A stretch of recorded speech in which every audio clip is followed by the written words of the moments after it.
Hello and welcome to the video. Today I'm going to be showing you 5 ways to make your cheaper or inexpensive microphone sound a little bit more professional and expensive. These tips should help whether you're using a USB microphone or an XLR microphone or even just the microphone built into your camera or laptop. Each of these 5 tips is trying to deal with 2 problems that I've come across with cheaper or inexpensive microphones. The first one is too much noise, so just excessive hiss, hum, static, room noise, all of these problems that tend to creep in with cheaper microphones. The second problem with cheaper microphones is an imbalanced frequency response, so they're either too boomy or there's not enough bass, or they're too bright and too harsh and brittle in the high end, or there's too much sibilance and they sound rather unpleasant. So all of the 5 points are trying to deal with either the noise or the frequency response, and there will be lots of practical things you can apply to your recordings. Just a very quick note before getting onto the first point is that although it's in the title, I'm going to try and avoid using the word cheap, and instead I'm going to use the words inexpensive and affordable, because when I view my gear as being cheap, I tend to view it as being quite limited and I'm only ever going to get a cheap sound out of it. Whereas if I view it as affordable equipment or inexpensive equipment, you can start viewing it as a useful and powerful recording tool that will help you get good sounding recordings. It's just a tiny little change in mindset, but I really think it helps people view their equipment as being worthy and useful equipment that belongs in a studio, as opposed to just cheap equipment that's not really fit for purpose. The first point is to remember that the quality of the performance is always more important than the quality of the recording. And although it might seem very obvious to a lot of people out there, the performance is incredibly important. If you have a fantastic performance captured with low quality equipment, it will always beat a poor performance, which lacks in confidence and skill, being recorded with thousands of dollars worth of equipment. A personal example was a time when I had to record a fantastic cellist, a truly incredible performance, and the environment I was in was terrible. I was in a university bedroom, I had a USB microphone, the recording turned out great. Those were fantastic recordings made with really limited or inexpensive equipment. Whereas there's been times in this studio where I've come to record my guitar and I'm using really good equipment, good preamps, good microphones, but if I'm not actually practiced in what I'm doing and I'm not ready to perform it, the recordings always tend to sound that way and they never end up sounding professional, even though I'm in a noiseless environment with good microphone and good preamp. So the thing to remember here is to just practice a lot, be confident, and make sure that what you are recording is as good as possible from the start, because it's going to help you get a good result at the end. Garbage in equals garbage out. The second tip is all about eliminating or reducing the noise from these inexpensive microphones. For some reason, maybe just due to the components that are being used or how they're assembled or quality control, the cheaper microphones just tend to have a lot of noise, and I'm sure that we're all very familiar with this. There's 2 things you can do to eliminate this noise. If you've already recorded it and you want to remove the noise, you can use a denoising tool. I'll link to a video right here. It's the last video on this channel. There's a plugin called the Edison, which is completely free in FL Studio. It can remove all the hiss, hum, and static from your recordings with almost no negative side effects whatsoever. The second thing you could do is always just try to eliminate the noise at the source. When it comes to the equipment, it can be a good idea to swap out cables. So whether you're using USB or XLR, try a different cable, try a different input on your audio interface, or with a USB microphone, try all the USB ports on your computer. On my laptop, for some reason, 2 of the ports were incredibly noisy.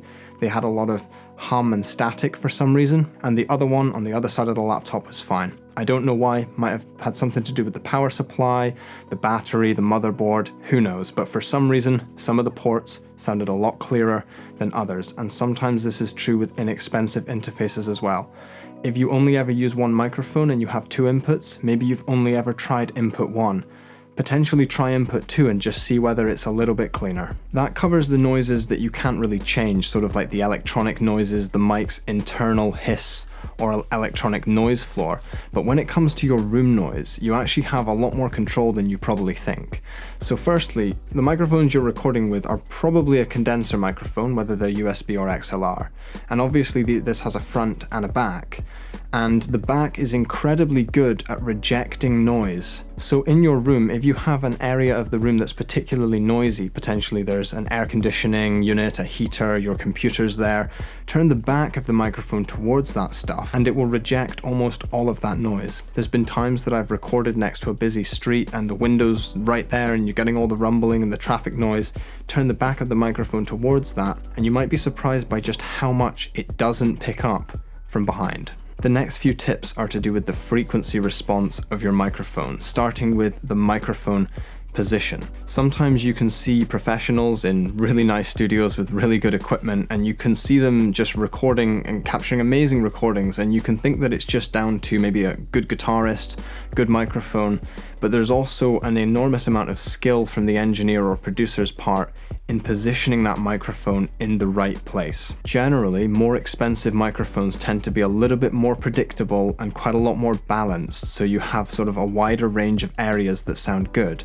But with the inexpensive microphones, you have to be a lot more careful. Really spending the time to actually test out a lot of different recording positions. You can have the microphone on, maybe put some headphones on, and just change the position of the microphone on the singer or on the guitarist potentially, and just keep trying to find a spot that sounds balanced. The best example I've seen of this is my friend Warren Hewitt over at Produce Like a Pro. He's very recently made an acoustic guitar recording sort of 101 crash course for free on YouTube, and in this video he shows I think 6 different really inexpensive microphones from about $100 to $300 on a guitar, and with each of them he gets a fantastic tone just going into an inexpensive interface, and it's all down to the skill of the mic placement. Again, I will link that video in the description if anybody wants to watch it. I would highly recommend watching that after this video. I'm just overlaying a few clips to show you what I've done in my studio to try and get an area that sounds a little bit better for recording.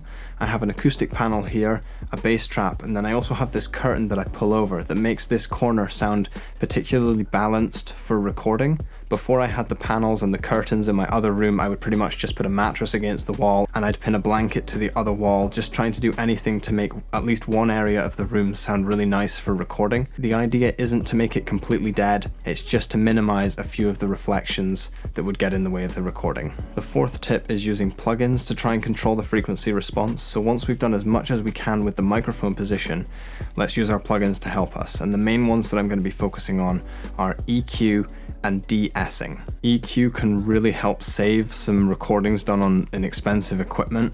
Basically, it can help you sort out the tonal balance. So if a recording is just too boomy, say you've recorded a guitar, mic'd it too close to the sound hole, you can just gently reduce the low mids and help sort of pull it into a better position. Something I would recommend doing on every single microphone recording is applying a high pass and getting rid of at least every single thing below about 20 Hertz. Unless it's a kick drum, I would probably go further, maybe 40 or 50 Hertz, just get rid of absolutely everything down there.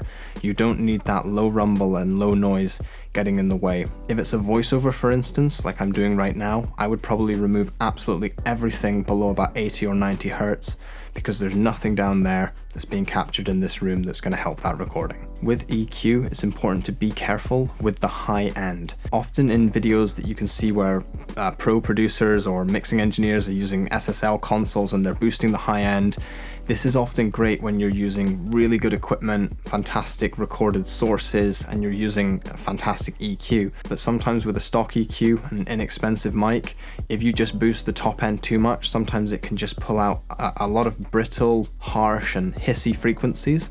So just because you see someone else doing it, it doesn't always mean it's right for you. However, boosting that top end might be exactly what it needs. Just remember to keep letting your ears guide your decisions with the EQ. Don't worry too much about what the EQ looks like.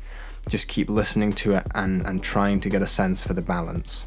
I've just mentioned recordings getting overly harsh, and this is where De Essing comes into play. I'll probably make a full video just about De Essing, but a de-esser is a tool that is a selective multi-band compressor. So basically you choose one band, a narrow range of frequencies, usually the sibilant frequencies, which are in the high end, somewhere between, I don't know, maybe 4 and 8K, and every time that frequency band gets a little bit too much energy, it just ducks the output signal in that particular band. The result is a smoothing effect where the audio never spikes in the high end and doesn't end up sounding overly harsh and brittle. I quite heavily de-ess all the audio in these videos. It's just to make sure that it's not overly harsh and doesn't like hurt anyone's hearing, so sometimes it sounds like the S's are quite suppressed.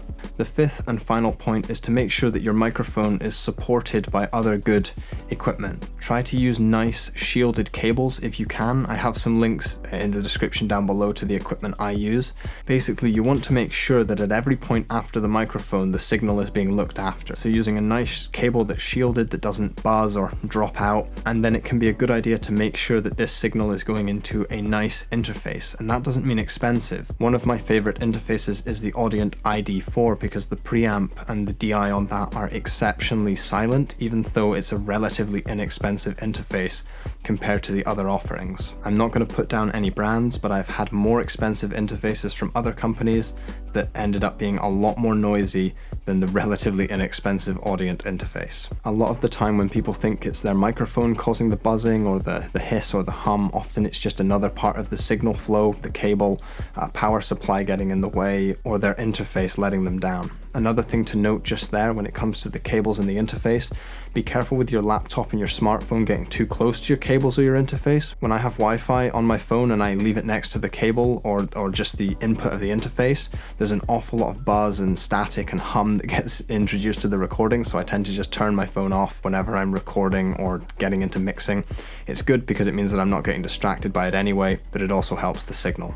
So just to quickly recap those points, is to make sure that the quality of the performance is really high quality so that you set yourself up as well as possible. Making sure that you eliminate noise by using the microphone's rejection to your favor and also using denoising software. Then controlling the frequency response by using sort of expert mic positioning and really taking your time to find the right position for the microphone that sounds balanced.